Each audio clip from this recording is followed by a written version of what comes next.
Bismillahirrahmanirrahim. Assalamualaikum warahmatullahi wabarakatuh. Selamat pagi adik-adikku semuanya. Bagaimana kabar kalian? Nah, mudah-mudahan kalian tetap diberi kesehatan dalam keadaan sehat walafiat. Walaupun di tengah wabah virus corona ini, kalian harus tetap menjaga kesehatan kalian, harus tetap semangat supaya kalian terhindar dari virus atau wabah virus corona ini. Nah, pada kesempatan kali ini kita bisa bertemu walaupun hanya dalam secara virtual seperti ini, walaupun hanya dalam video pembelajaran seperti ini. Mudah-mudahan kalian tetap semangat untuk menerima materi yang nanti akan Bapak sampaikan. Nah, sebelumnya perkenalkan, nama Bapak Bina Ramadan. Bapak mahasiswa dari Universitas Siliwangi, jurusan Pendidikan Ekonomi, yang kebetulan sedang melaksanakan PLP di SMA Negeri 5 Tasikmalaya. Nah, untuk lebih jauh lagi, untuk lebih lengkap lagi, di sini ada biodata dari Bapak sendiri. Silahkan kalian lihat. Bapak asli dari Kota Banjar, dekat tetanggaan dari Tasik.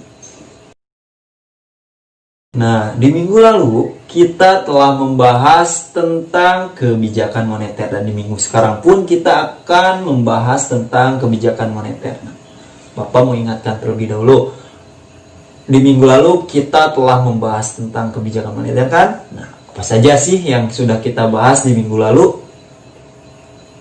Betul sekali, pengertian, lalu tujuan, lalu jenis, dan yang terakhir peran kebijakan moneter. Nah, di minggu sekarang kita akan membahas instrumen kebijakan moneter.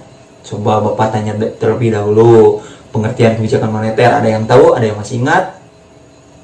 Bagus sekali jawabannya. Nah, kebijakan moneter adalah kebijakan yang diberlakukan oleh pemegang otoritas moneter untuk mengatur jumlah uang yang beredar. Tepat sekali. Nah, sebelum memasuki materi inti, alangkah baiknya kita berdoa menurut agama dan kepercayaannya masing-masing. Berdoa dipersilahkan.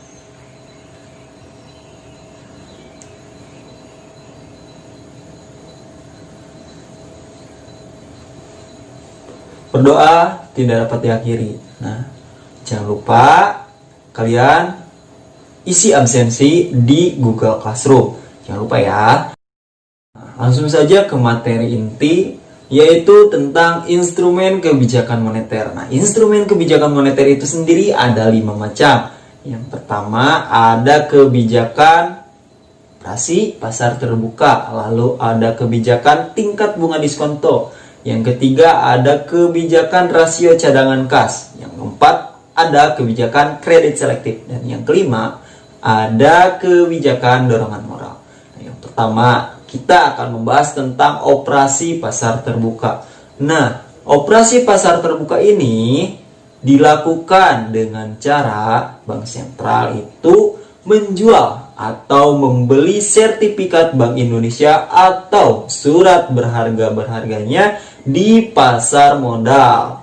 Nah, kebijakan ini apabila terjadi inflasi dan deflasi, nanti akan kita bahas lebih lengkap lagi di materi yang selanjutnya.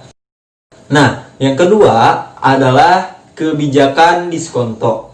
Nah, Bank Sentral melakukan kebijakan ini dengan cara menaikkan atau menurunkan tingkat suku bunga. Nah, Bank Sentral dapat mengatur tingkat suku bunganya apakah akan dinaikkan dan apakah akan diturunkan apabila terjadi inflasi dan deflasi. Ingat-ingat ya, nanti kita akan membahasnya.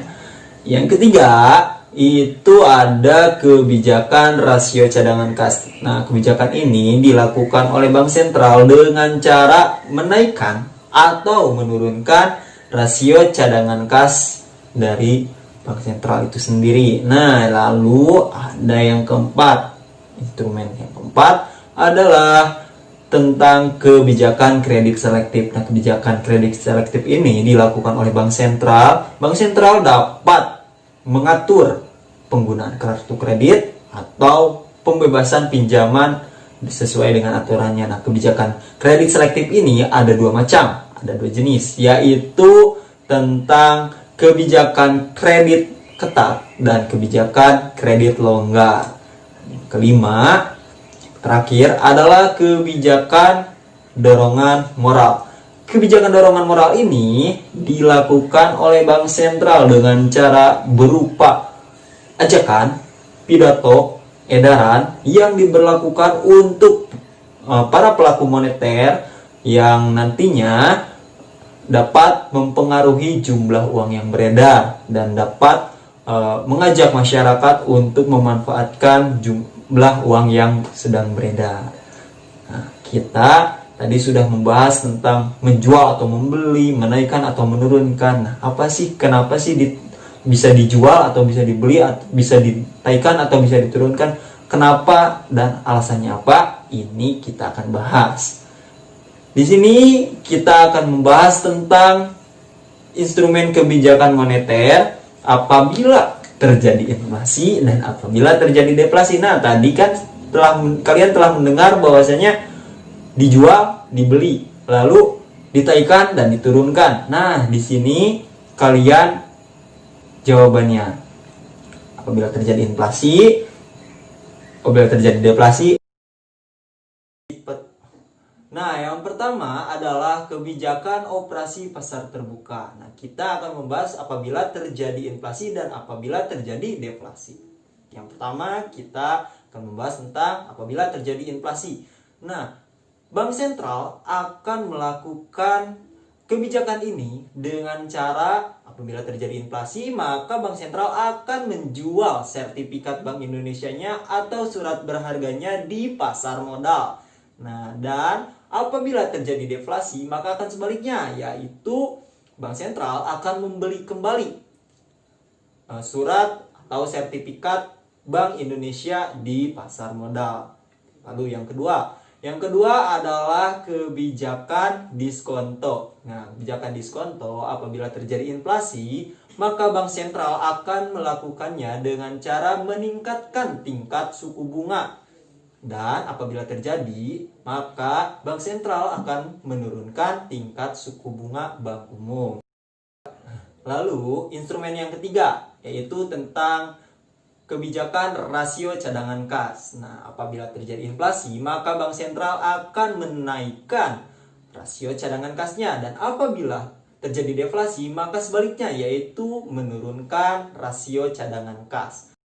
Nah, yang keempat adalah kredit selektif. Nah, kredit selektif ini dilakukan oleh Bank Sentral dengan dua macam tadi, yaitu tentang kebijakan kredit ketat dan kebijakan kredit longgar. Nah, apabila terjadi inflasi, maka kebijakan ini akan melakukannya dengan cara kredit ketat. Dan apabila terjadi deflasi, maka sebaliknya, yaitu kredit longgar.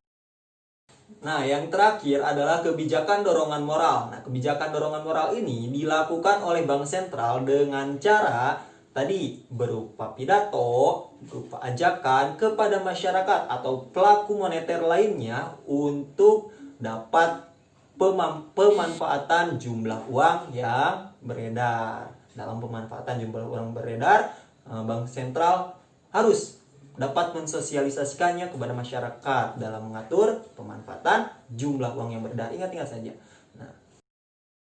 Nah, materi dari awal sampai akhir telah Bapak sampaikan dari minggu lalu yang telah membahas pengertian, tujuan, peran dari kebijakan moneter itu sendiri. Dan di minggu sekarang kita telah membahas tentang instrumen kebijakan moneter. Coba Bapak akan tanya, apakah ada yang bisa menyimpulkan nggak untuk pertemuan hari ini? Tidak ada? Oh, itu ada. Silakan. Terima kasih untuk kesimpulannya. Tepat sekali bahwasanya instrumen kebijakan moneter itu ada 5 macam. Tadi telah dijelaskan. Yang pertama ada operasi pasar terbuka, dilakukan dengan cara menjual atau membeli. Yang kedua, ada kebijakan diskonto. Nah, kebijakan diskonto ini dilakukan dengan cara meningkatkan atau menurunkan tingkat suku bunga diskonto. Nah, yang ketiga adalah ada rasio cadangan kas, menurunkan atau menaikkan rasio cadangan kas bila terjadi inflasi dan deflasi. Dan yang keempat itu ada kebijakan kredit selektif atau pembatasan atau pelepasan, pembebasan tentang penggunaan kartu kredit atau pinjaman. Yang kelima yaitu kebijakan dorongan moral. Nah, kebijakan ini dilakukan dengan cara berupa ajakan pidato yang nantinya dapat mensosialisasikan untuk masyarakat tentang pemanfaatan jumlah uang yang beredar. Terima kasih. Untuk pertemuan kali ini akan Bapak cukupkan sampai di sini. Semoga kalian dapat memahami materi yang semuanya telah disampaikan oleh Bapak tentang kebijakan moneter. Jangan lupa kalian harus tetap menjaga kesehatan, harus sehat jasmani maupun rohani.